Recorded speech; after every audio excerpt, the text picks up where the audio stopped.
est né en 1997, donc il n'a pas 30 ans pour ceux qui ne sont pas très bons en maths.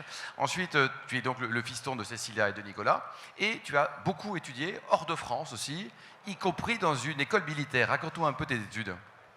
Écoutez, j'ai quitté la France quand j'avais à peu près 10 ans, et il est vrai que suite à mon 11e anniversaire, j'ai intégré une école militaire aux États-Unis, dans la Pennsylvanie rurale. Et je dois dire en toute objectivité que cette expérience a été tout à fait fondatrice pour moi. Pour vous donner une petite historique du contraste, j'ai eu la chance et l'immense privilège de vivre dans divers ministères français, et notamment au Palais de l'Élysée. J'ai quitté le Palais de l'Élysée et j'ai emménagé dans une caserne salle En Pennsylvanie. En Pennsylvanie rurale. Donc le contraste, je ne vous le cache pas, m'a fait un bien et un bien fou.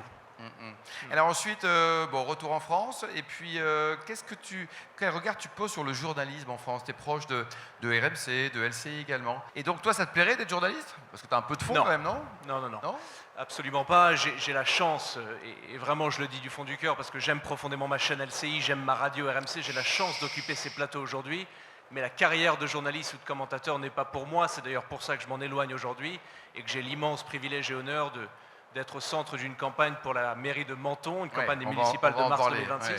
Tout ça pour dire, mesdames et messieurs, que je n'avais aucune volonté de passer ma vie à être un commentateur. Alors c'est très dur d'être journaliste et je respecte énormément mes amis journalistes qui construisent des émissions. C'est simplement pas la voie qui était destinée pour moi. Ouais. Alors, deuxième livre. Quel était ton premier livre, Louis? J'ai écrit un modeste ouvrage avec ma mère sur... ce qu'on voulait faire, c'était montrer que c'était possible d'avoir des désaccords avec quelqu'un d'une génération différente sur des sujets brûlants, notamment la religion, le féminisme, le nucléaire. Et l'idée, c'était de toucher ces sujets à une époque, vous vous souvenez peut-être, en 2019-2020, je sortais de l'université américaine, j'ai étudié à NYU, où ces sujets étaient considérés comme quasiment nucléaires. C'était impossible d'avoir une conversation sans tomber face à des clivants, très clivants, extrêmement clivants. Donc on voulait montrer que c'était possible d'être en désaccord chronique, comme je le suis avec ma mère sur bon nombre de sujets, et de le faire en toute humilité et en toute gentillesse. Deuxième livre, alors là je suis désolé Louis, mais alors tout à l'heure tu m'as révélé le nombre de bouquins publiés sur Napoléon Bonaparte.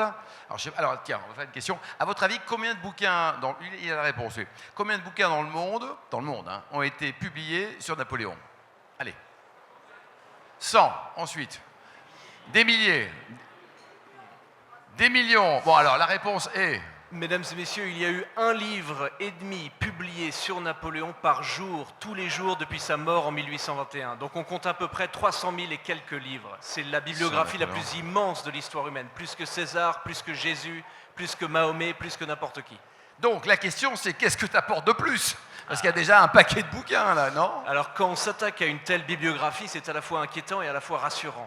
Pourquoi rassurant? Parce qu'on se dit, quelle est la chance que mon livre soit le pire?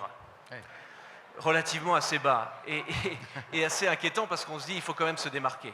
Alors moi j'ai écrit une biographie de sa vie à travers les livres parce que l'homme était un lecteur pantagruélique, un lecteur obsessionnel, un lecteur compulsif, et la volonté de ce livre c'est d'essayer de comprendre le personnage en passant outre à la fois la légende noire, l'ogre, le tyran assoiffé de sang, et à la fois la légende bonapartiste du génie sans nom, etc. Et de retour. Et en vérité, effectivement.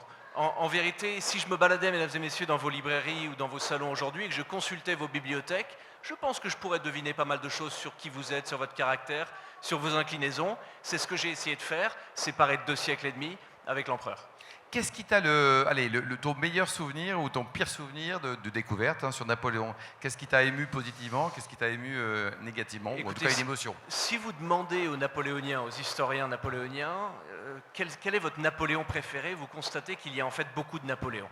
Le jeune général en tête de l'armée d'Italie, assoiffé, rempli d'ambition et d'énergie, n'est pas du tout le même homme que l'empereur vieillissant, obèse, mélancolique, malade de Waterloo.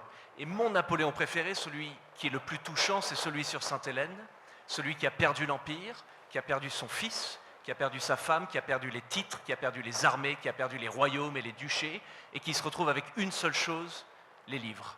Et il redevient un enfant. Je vous partage juste une anecdote. Exactement parce que l'histoire fait bien les choses, un un an jour pour jour après la bataille de Waterloo, Napoléon est sur Sainte-Hélène, il est déjà un petit peu malade, il est déjà un petit peu dépressif, et il reçoit une cargaison de livres. Il avait beaucoup de mal à avoir des livres sur Sainte-Hélène, les Anglais vraiment serraient la vis et l'empêchaient d'avoir des livres. Il reçoit cette cargaison, à 6 heures du matin, l'empereur est en robe de chambre, il tombe à genoux, et avec un marteau et une cisaille, il ouvre le carton lui-même en larmoyant. Alors je vous raconte ça aujourd'hui, vous ouvrez tous vos paquets Amazon, l'image n'est pas très choquante. Quand ils arrivent. Mais ce que je peux vous dire, c'est que pour les mémorialistes de Sainte-Hélène, pour ceux qui entouraient l'empereur, le voir en chemise de nuit, à genoux, larmoyer pour des nouvelles lectures, c'est une image qui les a marqués à vie. Et c'est celui-là mon Napoléon préféré. Et toi, donc, par rapport à Napoléon, par exemple, est-ce que tu l'as vraiment écrit, ce bouquin? Parce qu'il y a plein de gens qui viennent ici qui ne l'ont pas écrit. C'est ton épouse qui est charmante qui l'a écrit ou c'est toi vraiment, Louis? Dis-nous la vérité. Non, malheureusement, mon épouse a dû souffrir à travers des années de recherche et des années d'écriture et des années de mauvaise humeur. Elle est là pour confirmer, d'ailleurs. Ouais. Je n'ai pas envie de vous dire que c'est uniquement un travail individuel parce que ce n'est pas le cas. C'est un travail avec ma femme. Ouais. Et d'ailleurs, un petit mot peut-être parce que moi, je ne suis pas un historien professionnel. Quel est le prénom de ton épouse? Nathalie. Nathalie. Bravo, Nathalie. Quel est son handicap au golf? Alors, Nathalie a gagné l'Open de Centrafrique pour moins de 19 ans et contrairement à votre précédent invité, son handicap est 3. 3. Ah non, mais c'est chapeau, 3. Attends, non. Yann aussi, il est 3. Donc il y a 2 3. 3 et demi. Oui, bon, d'accord. Ouais. Ah, c'est que ça compte, hein, peut-être, à ce niveau-là. Quoi, ouais. Et alors, donc, on va faire un petit test pour savoir si c'est vraiment toi qui as écrit le bouquin. Quelle est l'année du sacre? Il est sacré en 1804. Quelle est l'année d'Austerlitz? 1805, un an après. Quelle est l'année de Waterloo? Ah, ça va, ça reste facile. 1815. Bravo. Waterloo. En tout cas, il faut le lire. C'est un super bouquin aussi pour Noël à offrir. C'est dans quelques jours. Est-ce que tu as lu le dernier bouquin de ton père? J'ai lu Le journal d'un prisonnier que je vous recommande vivement. Donc ça fait 2 bouquins pour Noël, quoi. C'est ça. Alors justement, il y a des copains qui sont passés du côté de Menton et il paraît que tu te présenterais à la mairie de Menton. Je suis actuellement en campagne et d'ailleurs je suis parfaitement inquiet que ce magnifique événement ce soir soit intégré dans mes comptes de campagne. Je ne vous cache pas que chez les Sarkozy, c'est une inquiétude récurrente. Ah oui, je suis désolé. Enfin, bon, ouais. Et en plus, tu n'auras rien bu parce que tu vas pas rester au dîner. Quoi. C'est Non, ça. mais alors pourquoi la politique? Alors, indépendant de passer tes fêtes de Noël avec Jean-Luc Mélenchon, qu'est-ce qui te motive à faire de la politique?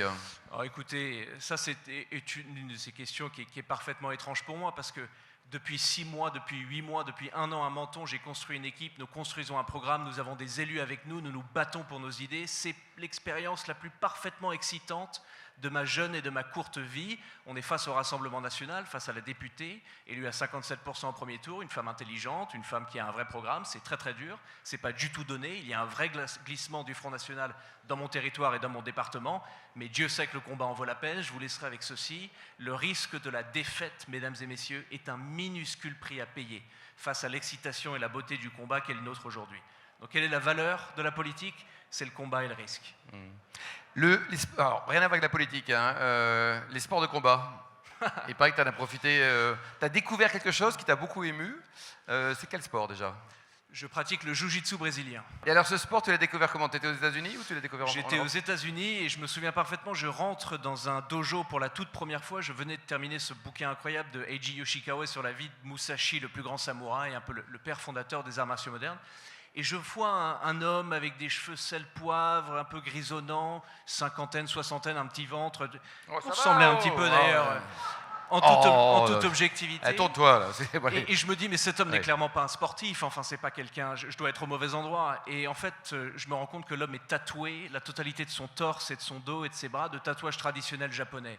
L'homme tombe dans le jiu-jitsu quand il a 18 ans, déménage au Japon, déménage au Brésil. Sa fille, aujourd'hui, gagne des concours de traduction de manuscrits antiques sur les arts martiaux. Et je me suis dit, mais qu'est-ce que c'est que cette discipline qui a ce tel champ gravitationnel, qui attire les gens, non seulement pour le côté sportif, mais pour le côté intellectuel. Et effectivement, c'est un sport, je vous le recommande à vous tous ce soir, vous toutes et tous, vous mettez le pied dedans, c'est très dur d'en sortir. Et même quand on est petit et malin, on peut mettre par terre un mec comme toi?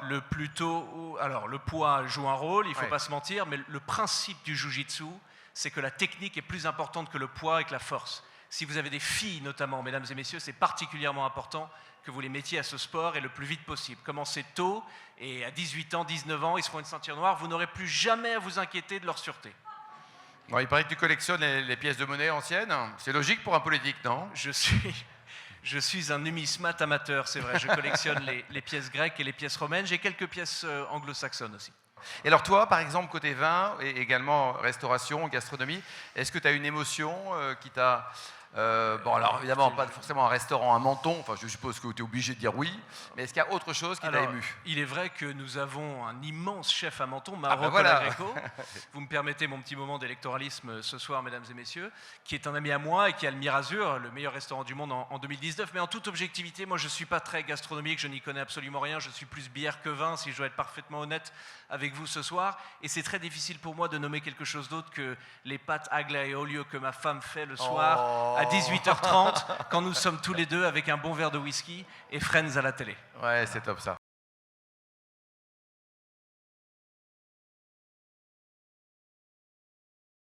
Il faut savoir que Napoléon serait une menace pour ceux au pouvoir en toute époque, sur tout continent, de toute religion. Enfin, l'homme était un tel animal politique. Je vous donne un exemple. Je pense que les 6 premiers mois de 1807, Napoléon Bonaparte, en moyenne, écrit 14 lettres par jour. Ah oui. Mesdames et messieurs, c'est le double de nombre de tweets que Donald Trump envoyait par jour lors de son premier mandat. Imaginez si Bonaparte avait Twitter, malheur. Il serait encore au pouvoir aujourd'hui.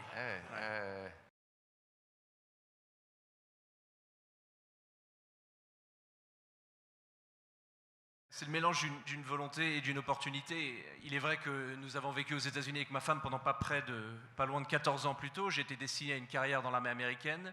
J'ai tout fait, je ne vous le cache pas. On avait le pick-up, on avait les armes à feu, on avait la voiture et la maison dans la ruralité du Maryland. Et malheureusement, ma carrière dans l'armée a dû être arrêtée net pour une simple et bonne raison. J'ai été mis sous enquête pour suspicion d'influence étrangère. Ah oui.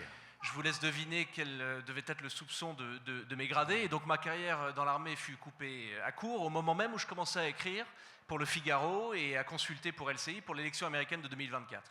Et donc suite à ces deux choses-là, j'ai eu des offres un peu plus sérieuses de la part de ces chaînes-là. Je ne vous cache pas que ma femme, ça fait longtemps qu'elle entretient un retour en Europe parce que moi j'aime les États-Unis, j'ai passé 14 ans là-bas, c'est une partie de moi. Par contre, il est vrai que même quand vous passez 15 ans là-bas, même quand vous avez la citoyenneté, même quand vous faites tout comme il le faut faire, c'est très dur de se sentir américain. Ils ont cette façon de vous faire comprendre que vous n'êtes pas de là-bas. Et quand on rentre en Europe et quand on rentre en France, avec ma femme qui pourtant est croate, on se dit fondamentalement, c'est ce que disait Talleyrand d'ailleurs, je suis avant tout un Européen. Oui, et puis français, t'aimes la France. Oui, bien sûr. Puis t'aimes Menton maintenant.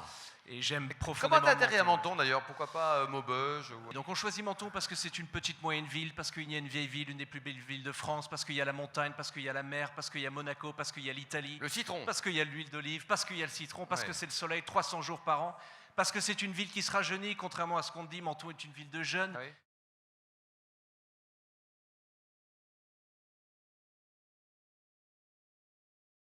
Je ne vous cache pas que j'ai longtemps pensé à écrire sur Bonaparte encore une fois, notamment sur peut-être les leçons qu'un homme politique aujourd'hui pourrait percevoir de l'œuvre de l'empereur, mais je pense aussi que j'ai un vrai sujet à la fois sur la dépénalisation des substances.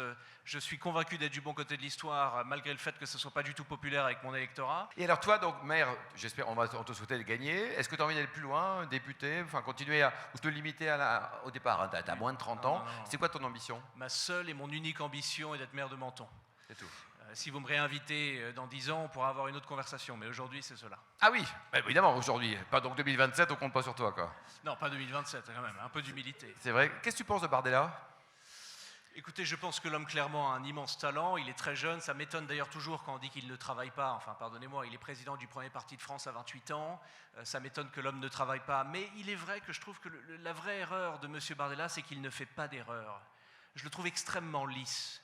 Je ne l'ai jamais entendu parler de quelque chose où il n'était pas sûr, il n'était pas assez charnel, pas assez volontaire, pas assez passionné. J'ai l'impression que c'est beaucoup d'apparat. J'aimerais savoir ce qu'il y a derrière.